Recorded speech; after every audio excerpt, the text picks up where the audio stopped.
Seja muito bem-vindo, seja muito bem-vinda, amigos e amigas do YouTube, aqui o professor Leonardo. Esta é a aula de número 85 do nosso curso de filosofia, curso voltado para pré-vestibular, Enem e concursos. Estamos agora no módulo 3, ética. Lembrando, módulo 1, introdução e fundamentos de filosofia. E módulo 2, epistemologia. Todas as aulas estão aqui no YouTube.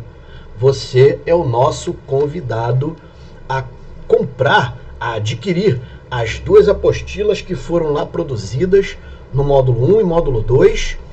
Estão à venda lá no meu site www.leonardobragaflores.com. Esse que aparece para você em cima e aparece aí na tela, está também na descrição desse vídeo. Bom, aparece para você já aí a aula de hoje, né? O assunto da aula de hoje, que é aí ligado à ética. Vamos falar sobre o agir comunicativo. Isso nós vamos estudar. Bom, o agir comunicativo de um filósofo contemporâneo ainda vivo, chamado Habermas. Toda vez que você lidar com essa expressão, agir comunicativo, você pode entender também como sinônimo dessas outras expressões, da teoria do discurso, teoria da associação significativa, teoria pragmática dos atos linguísticos, ética do discurso ou ética habermasiana. Beleza? Bom, vamos aí então a um conceito do que nós podemos extrair lá do Habermas sobre agir comunicativo. Joia? Agir comunicativo ou teoria do discurso, teoria da ação significativa, teoria pragmática dos atos linguísticos, ética do discurso. É uma teoria de natureza ética, normativa. Por que normativa? Porque deontológica, justamente porque uma é, né, deonto, norma, regra, deontológico, normativo. Então é uma teoria de caráter regrado, normativo, joia? Social, pragmático, ou seja, pragmático por ser prática, aplicada à prática, não tão teórica, né? Intersubjetiva, porque envolve dois ou mais sujeitos, então tem pelo menos dois envolvidos nessa filosofia. Deliberativa, porque vai precisar de deliberação, vai precisar de pessoas votando, pessoas, né, convencendo um ao outro, decidindo em conjunto, decidindo num colégio, num conjunto, que acredite no poder do discurso. Aqui que está a parada, que acredite no poder do discurso, ou seja, da linguagem, como ponte ideal para o estabelecimento e manutenção do que? Do diálogo, da cooperação, da colaboração, do acordo, do consenso. Grava essas expressões: consenso, discurso. Então tem o consenso, chega-se a um consenso através do que? Da conversa, cara, através do discurso. Deu para pegar, deu para entender aí? A aposta do Habermas é na linguagem, é no discurso, é no modo como as pessoas estão conversando. Deu para entender isso? Entre os envolvidos, refere-se à possibilidade de interação, discussão, entendimento, cooperação, livre. Se liga nessa expressão aqui, ó, livre.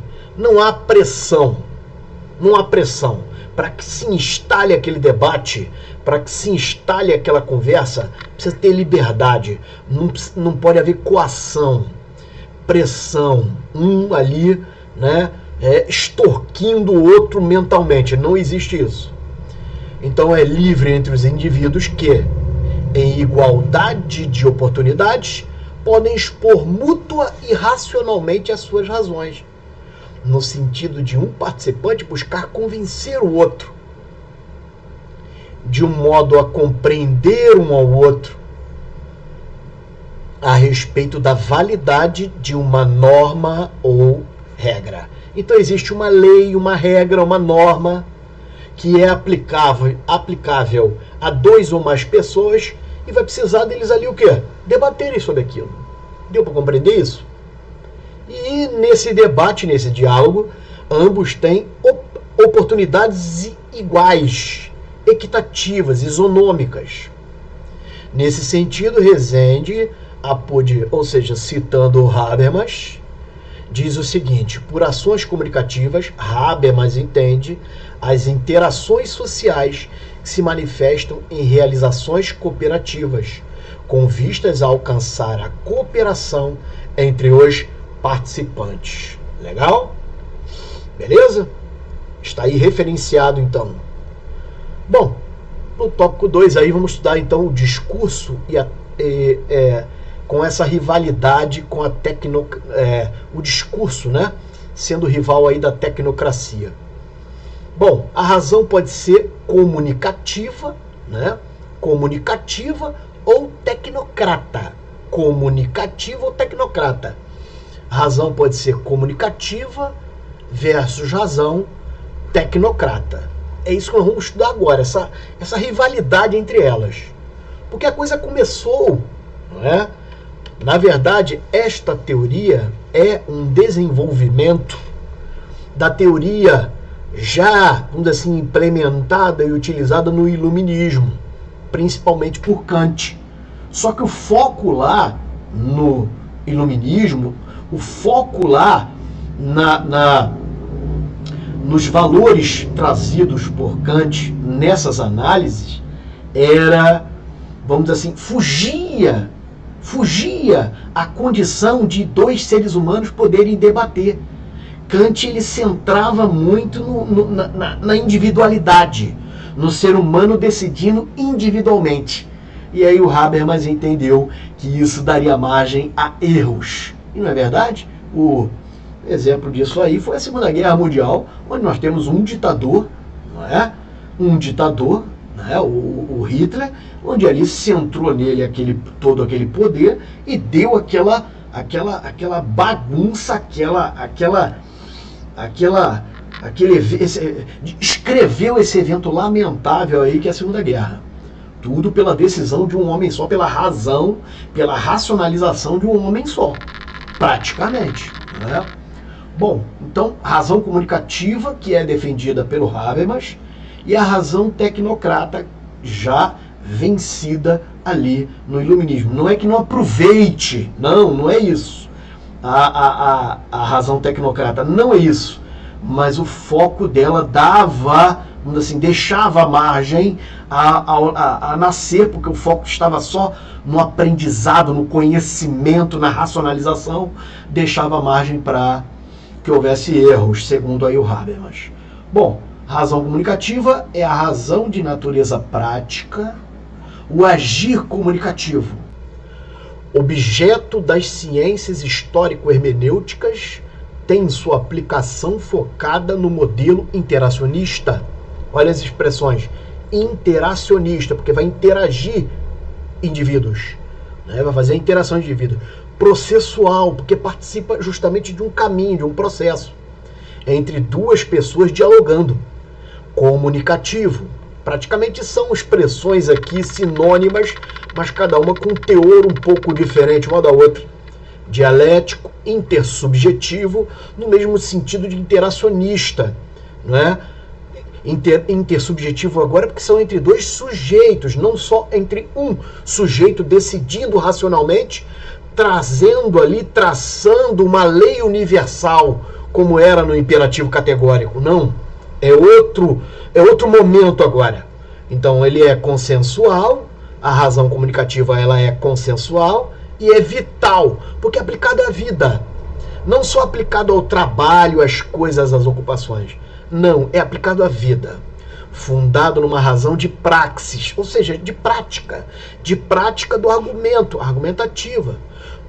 O seu foco não estará na absorção do conhecimento, não é só ter conhecimento, absorver conhecimento, não, mas no modo como se comunicará ao difundir o quê? O que sabe, é o modo como vai se expressar, é o modo como vai ser falado, é o modo como vai ser dito, perdão, é o modo como vai ser expressada aquela situação.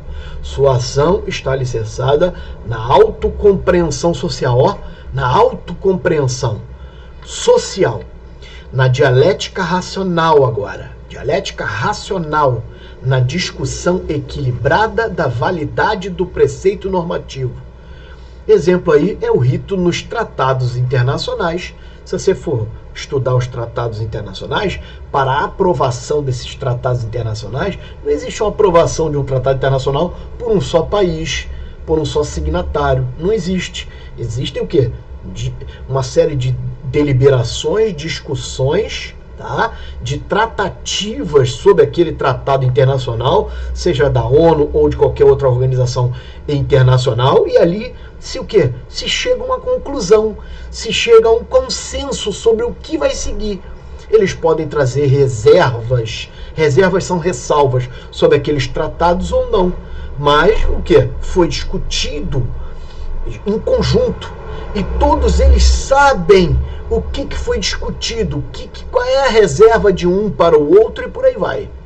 Beleza, pessoal? Vamos em frente então. Olha a diferença agora para a razão tecnocrata. A razão tecnocrata é uma razão de natureza técnica. Tá com o teu café aí? Vamos agora ao nosso café. Estou te oferecendo um café, porque um café é um café, né? Bom, muito bom o café. Bom, é a razão de natureza técnica. O agir racional, natureza técnica. Agir racional. É objeto das ciências empírico-analíticas.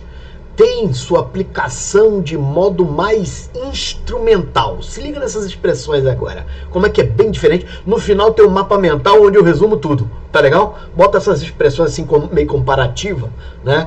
No final lá no mapa mental, acho que você vai gostar desse mapa mental. Depois que terminar todas essas aulas, eu vou preparar uma coletânea só de mapas mentais, desses que nós produzimos, e vou colocar à venda lá em uma plataforma dessa daí. Você acompanha esse negócio. Bom, instrumental, sistemático, progressivo, estratégico, subjetivo, científico. Percebeu? Olha só. Então ele é progressivo, ele é estratégico, ele é subjetivo. Por que subjetivo? Está baseado num sujeito só. Científico, porque é estritamente baseado na ciência. Então é um negócio mais, né, mais preso, cara. Percebe? Não há uma liberdade. Há uma contenção maior aí. Habermas critica essa razão, pois devido ao modelo ser centrado na mera busca do conhecimento e no fim a se atingir, apesar de lá nos imperativos categóricos respeitar o ser humano, né? Mas o foco ali estava no fim a se atingir, né? Mesmo que no processo se respeite o ser humano, é o que eu coloquei aqui, ainda assim seria insuficiente para se chegar à verdade. Entende-se também que, por não embasar a sua ação no diálogo, aqui que está a parada, né? Se não tem ninguém participando ali, cara, do negócio, o indivíduo delibera unidirecionalmente, ou seja, por ele só, pode complicar, porque é uma cabeça só decidindo. É o que o mundo vive hoje. Eu estou em 2024, entrando em dezembro de 2024, ainda em novembro. É o que o mundo vive hoje. Nós temos lá o Putin e o Netanyahu, né? Com decisões aí monocráticas, né? Decisões unitárias vindo praticamente de uma cabeça só do que fazer com as nações que estão em volta. É praticamente isso. É praticamente isso. Tá? Não tem diálogo. Não existe diálogo. Né? Fui agredido, vou agredir mais ainda. É mais ou menos por aí. Comunicação, percebe? Mas na estrita racionalidade solipsista, ou seja, de uma consciência de um cara só, de um indivíduo só, solitário, uma consciência solitária, solipsista, uma consciência solitária. O indivíduo está ali, ele é, né, um solitário, ele é um iluminado na Terra, tá? Da cabeça, acho que ele deve vangloriar demais o pensamento dele. Ele deve achar que a cabeça dele é a mais iluminada do planeta. Dali surgem coisas, por exemplo, lançar mísseis nos países que estão em volta, continua sendo uma ideia iluminada. Seria mais ou menos por aí. Sem discutir, sem perguntar para ninguém que está perto. Simplesmente aponta esse botão, meta o míssil nesse lugar aqui. Pronto. Esse tipo de pensamento abriria margem para erros. Abriria margem para erros. Um exemplo aí é a coisificação do ser humano nas guerras. Não é verdade? Coisificação, o ser humano sendo tratado como fosse uma coisa. O ser humano está lá, né? Se alista para uma guerra, às vezes de outro país para defender um fronte qualquer, se alista para a guerra e fica ali, né? Aquilo ali sendo, vamos dizer assim, aquele território sendo transformado numa máquina de transformar seres humanos em cadáveres e mandar pessoas para o cemitério. Ou nem cemitério às vezes tem, né? Bom, vamos em frente aí. Características. Quais são as características desse agir comunicativo? Esse agir comunicativo, ele é deontológico, ele é cognitivo, ele é formalista e é universalista. Deontológico no sentido de quê? De observar a regra. Então tem uma regra, pô. Vamos botar a regra aqui para nós dois, para ninguém brigar. Essa é a parada, é a comunicação, percebe? Pô, não vamos brigar não, cara. Porque senão nossas famílias, nossa nação vai sofrer com isso. Então, porra, vamos todo mundo viver tranquilo, todo mundo bem aí na parada. Vamos dialogar aqui. Você quer o quê? Eu quero pá, isso e aquilo, pronto. Chega num consenso. Você não invade o que eu tenho, eu também não invado o que tu tem, pronto. É mais ou menos por aí. Beleza? Vamos botar isso num papel, formalizar isso direitinho, porque é formalizado, e pronto. Todo mundo segue ali aquela parada. Pronto. Por ser de cunho, é cognitivo por ser de cunho racional, autocompreensivo. Então é mental, cara. O cara tem que entender aquela parada lá que está acontecendo. Né? Raciocinar. Porque de irracional tá cheio de gente aí hoje em dia, né, cara? Inclusive presidentes e comandantes de países. Formalista. Por quê? Porque é formal, ritual, processual. Não é vulgar. É colocado lá, né? É feita uma formalidade. Universalista, porque as normas são imparciais, ou seja, aplicado universalmente, globalmente. O interesse ali vai ser geral. Então essas características a gente deixa aí na aula. Joia? Bom, pretensões de validade. Pretensões de validade. Muito interessante essa questão aí. São 4 as pretensões de validade implícitas ao ato da teoria do agir comunicativo. Essas pretensões são retidão, sinceridade, veracidade, inteligibilidade. Primeira delas, retidão. Veja só, o agir comunicativo precisa ser reto. Reto é correção. Diz respeito ao que? A legitimidade da norma discutida, a sua adequação ou conformidade com as regras e valores já presentes. Então, veja só, nós temos regras e valores presentes, um exemplo, nos tratados internacionais no mundo. Aquilo que está sendo discutido, de novo, precisa já se adequar daquilo que se tem de melhor. Senão seria lá em direito, que se chama de retrocesso. E aí existe um princípio em direito, né, que se chama vedação ao retrocesso. Então veja só, retidão em que sentido? Se eu estabeleço normas que vão ferir as normas que já existem, que são boas, eu volto, ou seja, eu estabeleço um retrocesso. Eu regrido, vamos dizer assim, na evolução da humanidade. É nesse sentido. Retidão, porque tem que ter correção, conformidade com aquilo que já existe. Sinceridade de respeito à verdade. Sinceridade e verdade, mesma coisa. Diz respeito àquilo que está sendo tratado ser pelo menos presumidamente verdadeiro. O cara pode estar ali dissimulando, né? Essa é a verdade. O cara pode estar ali dissimulando, mas presumidamente, numa relação de confiança, aquilo é verdadeiro. O participante ali assume o compromisso daquilo ser verdadeiro. Veracidade. Exige-se que o conteúdo expresso esteja íntegro, ou seja, coincidida com a real intenção expressa pelo signatário do debate. Então houve o debate, houve a discussão. Veracidade é a integridade daquilo que estava na cabeça do debatedor. O debatedor participando dessa dialética expõe a sua ideia aquilo que foi colocado vai ser aceito ou não pelo outro. É isso, é essa a ideia. Vai ser aceito ou não. Bom, mas importa que aquela ideia não sofra alteração. Aquela ideia seja veraz, seja íntegra, colocada com integridade, de acordo lá com a liberdade da sua consciência.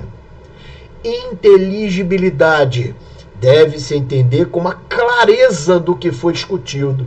Então, se é colocado no papel algo que os debatedores, quem está ali participando, dialogando, não está entendendo o que está ali, de nada valeu, concorda? Não, porra, é igual você assinar um contrato qualquer que você não está entendendo o que tem ali, cara. Né? Você não está entendendo o que tem ali. Tá com o teu café aí? Bom, então vamos em frente aí na nossa aula. Vamos em frente. Inteligibilidade para atender com o quê? Com clareza o que foi discutido. Trata da qualidade de cognição da informação. Refere-se à perfeita compreensão, é o que eu estou falando, do que foi dito ou falado. Então, pô, se ninguém está entendendo o que foi acordado, o que foi estabelecido como acordo, de nada valeu, concorda? Né? De nada valeu. Ficou ali sem... Né? É o poder, pessoal, da comunicação. O agir comunicativo aqui está no poder eficaz da comunicação. O foco aqui é a comunicação, joia? Não é bem o conhecimento. Bom, vamos em frente. E o valor ético disso é total, né? Porque vamos assim, é uma orientação, na verdade, para se regrar a sociedade, né? Bom, regras. São 3 as regras para essa praxis argumentativa subjetiva. Situação ideal de fala. Pessoal, 3 as regras. Situação ideal de fala, participação e publicidade. Tá aqui as 3, ó. Situação ideal de fala, participação, publicidade. Vamos à primeira delas. Situação ideal de fala. Deixa eu explicar isso antes de ler ali. Situação ideal de fala. Pessoal, o Habermas vai entender que para ter essa razão comunicativa, para haver um agir comunicativo, na hora de se promover esse debate, essa discussão, as pessoas que ali estão não podem estar sob pressão psicológica. Então você não tem como alguém, né, deliberar, vamos dizer assim, espontaneamente, ter ali uma decisão, uma consciência boa numa decisão, se estiver sendo coagido, né, pressionado belicamente ou através de coações, seja na vida, por violência ou por aí vai, não tem como o indivíduo ali decidir de maneira eficaz. Não tem como. De respeito às condições, ó, situação ideal de fala. Então a fala precisa estar numa situação ideal. E a situação ideal é essa aqui, ó, sem coação, sem repressão, sem dominação, sem violência. Sem, tudo sem. Esse sem sai para tudo aqui, hein? Sem coação, sem repressão, sem dominação, sem violência. Um sem só para tudo. Beleza? Sem tudo isso. Sem coação, sem repressão, sem dominação, sem violência. Exige-se que seja aqui, ó, livre. Tranquilo aí, pessoal? Beleza? Isso vai expurgar qualquer vício do consenso. No consenso ou do consentimento. Né? Consenso ou do consentimento. Consenso ou também do consentimento.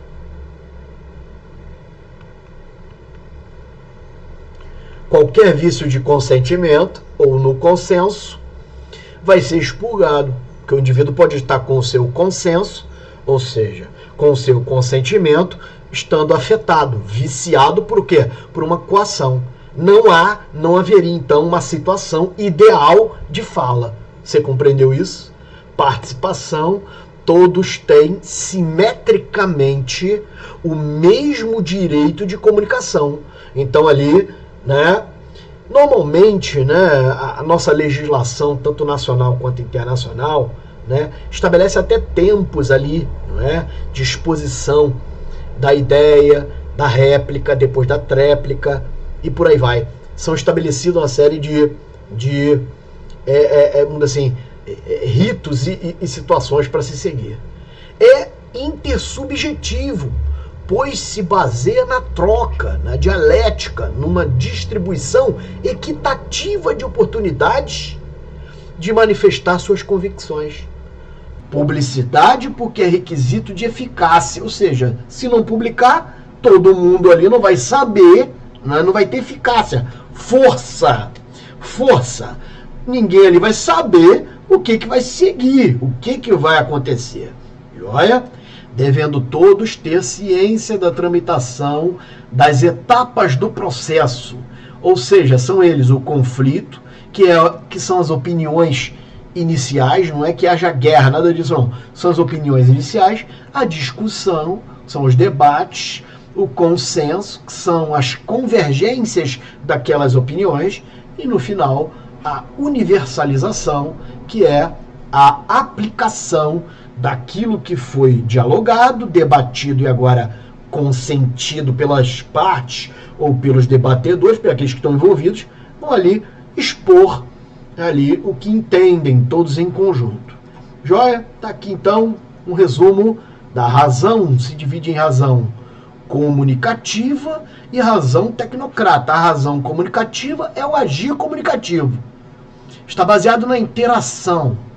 Ele é prático, ele é vital, é dialético, processual, intersubjetivo, consensual. Joia? Já a razão tecnocrata é o agir racional. Ele é instrumental, teórico, finalístico, porque é baseado no fim, né? Busca o fim, estratégico, progressivo, subjetivo, solipsista. Se você perceber, eu tentei aqui ao máximo estabelecer a diferença, dos que estão em cima, seguindo aqui a sequência do que estão embaixo, meio que confrontando. Veja, não é prático, mas é teórico. Ele é aplicado à vida vital, não é só finalístico. Ele é dialético. Já o tecnocrata é estratégico. Ele é processual, a cognitiva, porque a outra, a tecnocrata, vai ser progressiva. Veja, intersubjetiva, a comunicativa, e subjetiva, a tecnocrata. Solipsista, tecnocrata, baseado num sujeito só. Já a razão, o agir comunicativo, ele vai ser consensual. Essa é a principal expressão, Ele é consensual.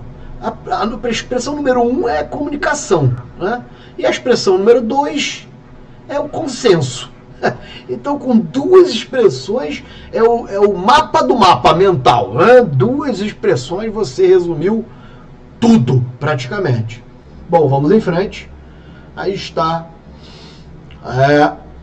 aí está o próprio pensamento aí do Habermas. Vamos fazer a leitura desses dois fragmentos. Uma norma só deve pretender validez quando todos os que possam ser concernidos por ela possam chegar enquanto participantes a um discurso prático. Veja, todos possam participar a um discurso prático, um acordo quanto à validade dessa norma. Então todos, a participação de todos, percebe? A praticidade, porque todos ali participariam. Joia? A autocompreensão, olha aí, da sociedade, tanto quanto o sistema de referência do agir comunicativo, como os conceitos de interação e autocompreensão cultural. Então aí, essa também relativa aí à teoria do agir comunicativo. Percebe? Autocompreensão, interação, prática, acordo e acordo entre todos. Faça essa questão aí que caiu no INEP.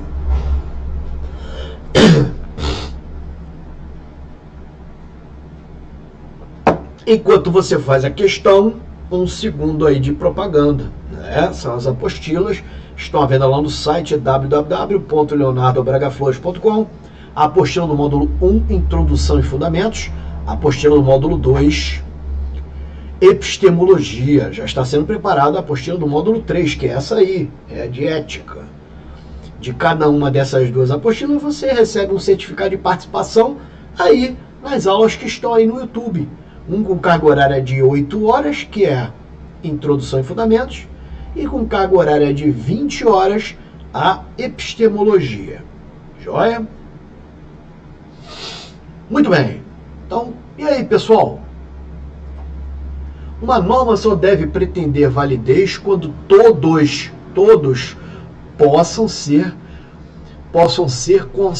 concernidos por ela, cheguem, todos os que possam ser concernidos por ela, ou possam chegar, né?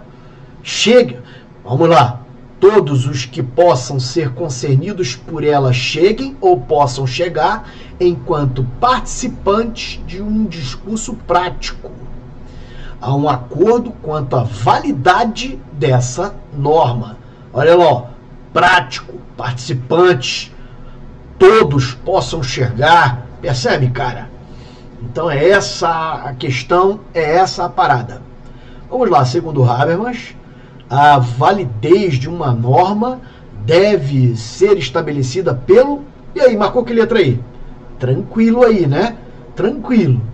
Olha aqui, gente, poder político de jeito nenhum. Técnica, não. É justamente contrário ao tecnicismo, né? Contrário ao tecnicismo. Né? Conhecimento, basta o conhecimento filosófico? Não. Ela, veja só, ela deu prosseguimento, não é, à razão iluminista, mas reinterpretou. O foco não foi só o conhecimento. Olha aqui, ó, liberdade humana, tá bom, tudo bem, mas vamos ver. Que consagra a vontade, não é bem isso, né? Não é bem isso. O foco não foi esse. Né? Aqui o camarada ficaria num pouquinho de dúvida, mas não, mas o foco foi a razão comunicativa que requer um consenso. A razão comunicativa que requer um consenso. Não é só a liberdade humana. Beleza? Tranquilo? Olha só o que vai vir aí no mês de abril. 10 de abril vou lançar pós-graduação em Fundamentos de Filosofia, uma parceria da Faculdade Iguaçu com o professor Leonardo. Você é o nosso convidado. Joia? 4 meses de realização, você consegue tirar essa pós, tem um prazo máximo também, tá? Para se tirar, em torno ali de 1 ano. Bom, a carga horária aí, ó, 520 horas, vai ser colocada lá no teu histórico e também no seu certificado. Alto nível que vai ser aí, vai ter videoaula, tá, pessoal? Vai ter questões de prova, vai ter questões também autorais lá, enfim, você é o nosso convidado, beleza?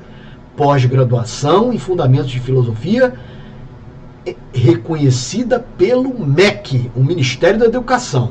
Joia? Estão aqui as apostilas que eu estou falando. Não são só apostilas, pessoal. São obras de arte. É um material muito singular. Muito único, tá? Essas duas aqui de cima, tá? São obras de arte. São materiais muito bacanas, tá? Além da teoria, né? Uma boa base lá para você, vem exercícios autorais que eu preparei para você treinar e vem questões de prova também relativa àqueles assuntos. No caso, tem 2 lá, módulo 1, Introdução e Fundamentos, módulo 2, Epistemologia. Tem também exercícios, questões de prova, todas questões de prova.